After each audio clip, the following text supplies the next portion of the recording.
I'm saying that you are going out based on a series of misrepresentation for which I don't have the time to go through one by one. I'm picking on certain cases. I picked on the 42,000. I picked on the 19,342 based on the reallocation of locality, correction of locality based on the Menteri Besar's case. I picked on the 3.1 million voters based on Menteri Besar himself not wanting to update his own address with SPR. So those are certain cases that I've taken. I can't go through every single one. But all I'm saying is that if these particular cases, there are also evidence of misrepresentation, what more all the other cases? I'm not saying, look, I'm not imputing bad faith on Datuk Ambiga. I have respect for her. I think that she believes in what she's doing, which is fine. But at the end of the day, come and talk. Now, your specific point about Google Earth, that's the fact of the matter. There has to be a border between Selangor and Wilayah Persekutuan. There has to be a border. If you look at a map, your case of Kuala Kangsar, you just raised it tonight. It's new evidence. It's not admissible in court. Okay? No. If you give me a chance to answer, to research, I'll find out. You can't pop up with new evidence. I'm addressing certain things that I've had a chance to look at. There must be a border between Wilayah and Selangor. And that's where the border is. If you don't believe me, go tonight and check Google Earth. Now, just wrapping up this point. My issue is very simple.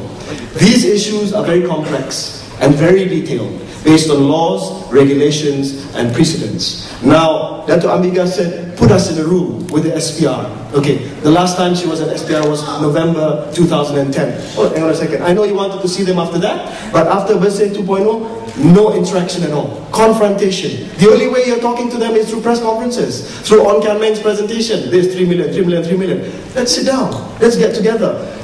When the SPR came to Parliament 2 weeks ago, to have a briefing for all members of Parliament, not just BN and Pakatan Rakyat. You know how many Pakatan Rakyat MPs showed up? 10 Pakatan Rakyat MPs showed up. That's how much they care about this. So, Datuk Ambiga, I know you are very disappointed with Pakatan Rakyat for hijacking Bersih tomorrow. I know you are very disappointed with Pakatan Rakyat MPs who are on the Parliamentary Select Committee. They didn't do anything. Your submission, Bersih's submission, was 34 pages long. Azmin Ali's minority report was 3 pages long. So, come together with us. Let's go and see SPR. Let's go and see SPR. I don't care if you demonstrate on Saturday. That's your right. But come to SPR. I will be there. Let us look at the names, the numbers, IC numbers, and let's put an end to this once and for all. Okay. Thank you very much. Can I just address the audience? Right, guys, this is not an auction. This is a debate. So please, keep calm and let's be objective. Let's just go straight to Datuk. Your response to that? Yes, quick one. The difference between you and me, YB, is that you believe what EC says, we don't. And a lot of people don't. And I gave you reasons for that. When I said, put SPR in the same room, not to discuss anything, we have no confidence in them. We will debate it. We will debate it. That's what we're saying. All the MPs, in front of all the MPs, we'll put up our figures. We want EC to give answers. They can put up their figures. We will give answers. That's how I want to do it. And I think that's the best way to do it. Can I ask one question? One question. Just rejoin that. It's not a point. I just want to ask a question from the sincerity of my heart. You say that you do not trust the Election Commission. No. You have been on record to say that they must resign. So, what is the point for you to ask to see the Election Commission? Debate them. No, debate them. We want a solution. Datuk Ambiga, can I ask you a question? If there is an answer that the Election Commission gives, yang masuk akal lah, that boleh pakai lah, are you willing to accept that? Or are you willing to say that I do not accept anything that the Election Commission says? What we are saying is we have queries, we want answers. To date, we have not got answers. Let me give you another reason why we're asking the EC to resign. On Thursday, last Thursday, all right, this piece of legislation was rushed through Parliament. This is after PSC and they talk about transparency, we are cleaning every day. This was rushed through Parliament. And this is the Election Offences Act. Now, they had put a few amendments through, but these are the two main ones. They withdrew two of them. The booth to be provided by Election Commission 26A1. The Election Commission shall provide the booth. Then you have a sub 2 and sub 3. Sub 2 and sub 3 allows for the election agents of a candidate to be present there. They have deleted that. That means in the EC booth, you are only going to have EC. Which means people will walk in, you won't be able to check. That's the idea of this. What are they fearing? And you know what the reasoning is? I read the hands up. The reasoning is because there's too much problems. What problems? They couldn't say. Why did they do that? How can you not be suspicious? Why is it they don't want them to be checked? They have polling agents and counting agents in the polling center. They can't see from the distance that they're sitting. Which means your indelible ink also is of no use, because you can't tell from that distance whether that person's finger is marked. Please explain to me why. And all these are recommendations of SPR. What I want to know is, why didn't they tell the PSC that they were going to suggest this amendment? Why? Because PSC actually issued a map of the polling station. This is how it should be drawn. Shouldn't they have said, actually, we're going to move this amendment? No, they rush it through on the last day of Parliament. One more reason. Section 9A, which was passed after the Likas case. If you know about the Likas case, which talked about phantom voters, that brave judge who came out and set aside the elections because of 4,000 odd phantom voters in Sabah. After that, because the judge actually was very firm and very stern with the EC, because he found there was fraud by the EC in registering those voters. After that, an amendment is passed in Parliament which disallows anyone from questioning the electoral roll. So which means we can't even go to court on it. You don't have an independent arbiter. Last sentence, no independent arbiter, which means we are at the mercy of the Election Commission. That's like making Nero fire chief.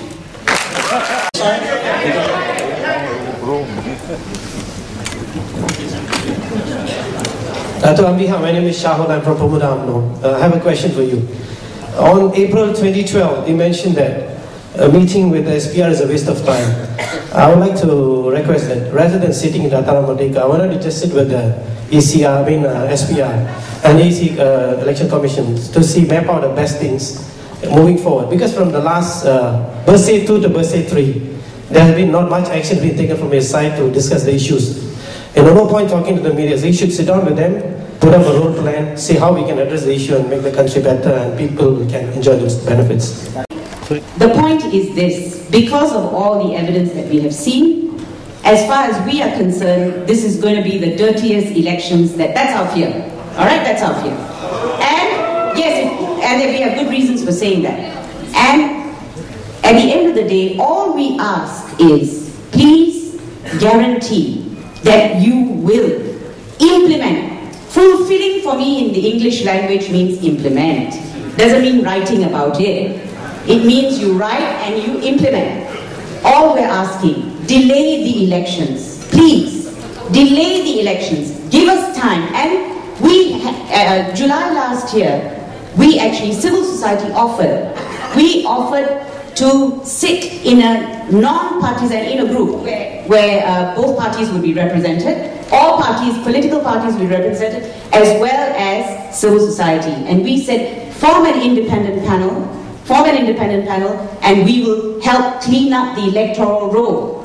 If they had done that in July last year, it would be done by now. But can you see the reluctance of EC to have someone independent looking over their shoulder in relation to the electoral roll? That is even the PSC recommendation they're not accepting. So this is what we fear, you see.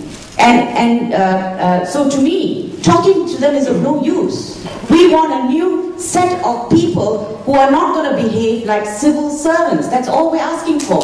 And all we want is, that's why I'm saying, we want what you want. And we are happy to sit with all the MPs, sit, hear us out, hear the figures that we put up, hear our experts. It's not from me, I'm quoting figures from experts. We have a mapping expert who talks about this. That's why we don't know what map EC is using. Google map, this map, that map. He says there's a confusion which map they're using. And by the way, I understand Tan Sri Khalid was paying rates to PJ, so I don't know how he became a KL. This is common sense, a KL constituency. That's the other thing. So much as I understand, everybody wants us to talk. I'm telling you, it's not going to work. Not with this EC. I'm sorry.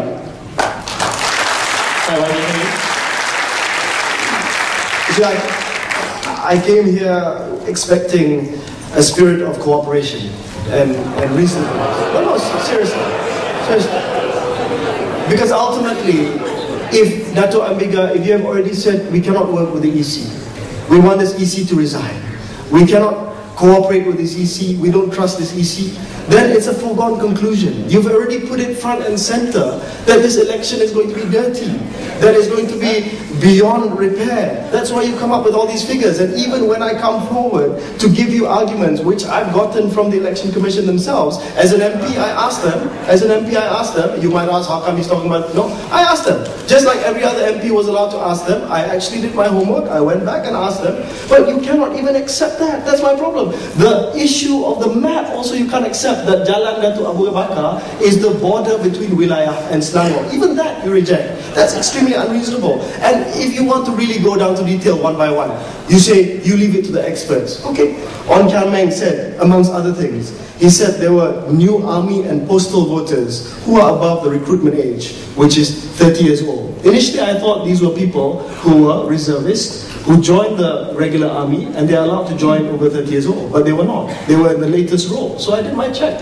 What happened was, these army officers previously had an IC, a normal civilian IC, but they never informed SPR that they had received a military IC. That's why they were double registered on the electoral roll, and they have to be taken out. You see, the burden of proof in our electoral system is that we need to inform the EC. If you've passed away, your next of kin has to inform the EC. If you change address, you have to inform the EC. Now, this is something that we can talk in the long term, but that is protecting the constitutional right of voters so they're not stricken off. That's the issue. If you talk, Ong Kian Meng again, you referred to Ong Kian Meng, he said there are now wives of police officers registered as postal voters. He said this is against the law because only wives of army personnel are allowed to be registered as postal voters. Tiba-tiba dia cari, dia kata ada wives of police officers registered as postal voters. I checked. I said, what are these cases of wives of police personnel registered as postal voters? This is part of the fraud that she claims is perpetuated by the EC. These are all spouses of a particular police unit called PGA, Pasukan Gerakan Am. If anyone knows about the police, PGA is an infantry unit for the police. They are a paramilitary unit.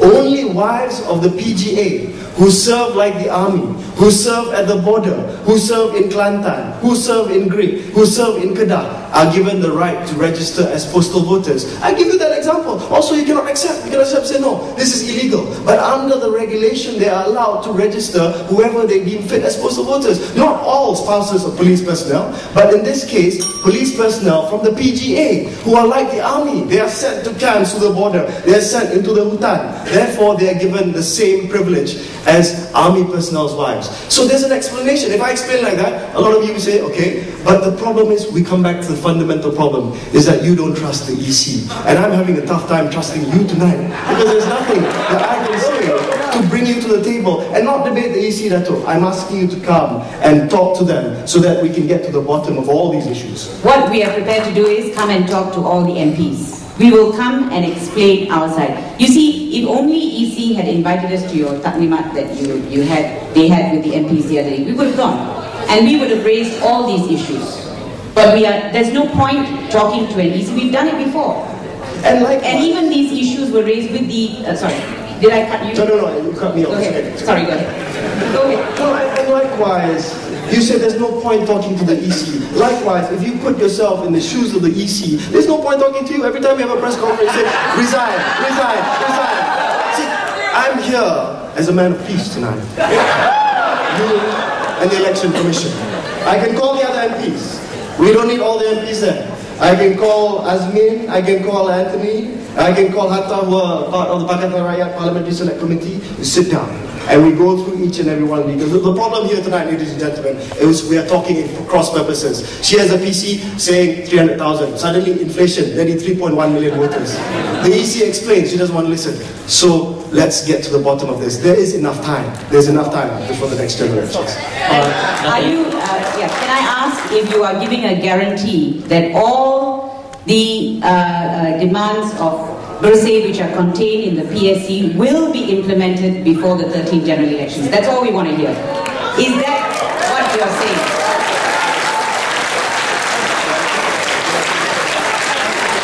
Datuk. It may not be in your hands. I know.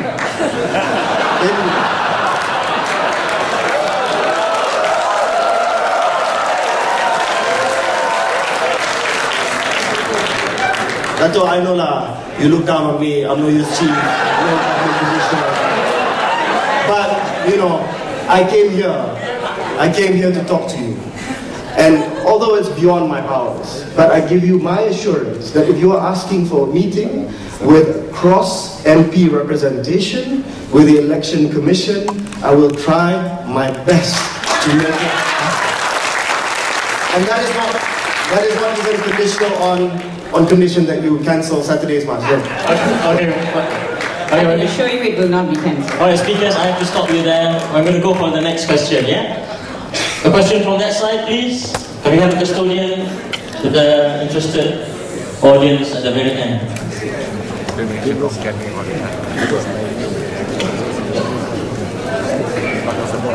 Your name, occupation, 15 seconds. Okay, my name is Fu. I'm staying in Bukit Utama, and this question is put forward to Khairy Jamaluddin. Okay, basically as a representative of the government, you see all these things that is happening, Bersih and the free fair election, we are asking for. And after all this, the most pertinent question in everybody's mind, and in the whole nation's mind, and in the whole world's mind is, will the BN government, in the event they are going to lose the election, will there be a peaceful transition? This is that question which is very pertinent, and I think... Thank you, Mr. Fu.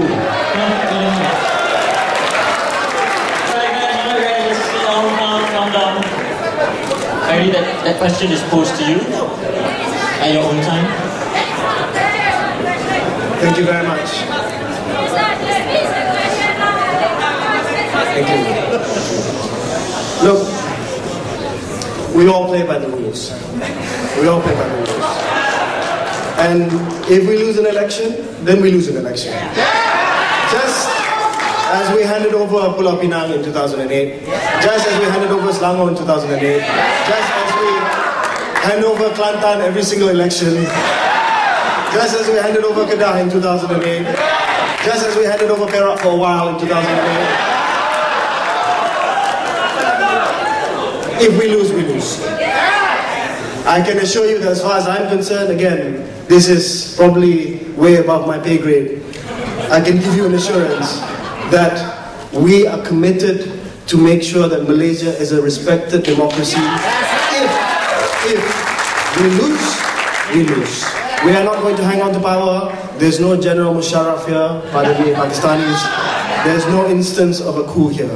The army has been completely divorced from politics in Malaysia, unlike in Thailand, unlike in Singapore, unlike in Indonesia. There is absolutely no threat of that. The guarantee as far as it comes from the Ketua Pemuda is that if we lose, na'udzubillah, if we lose. Thank you for being here.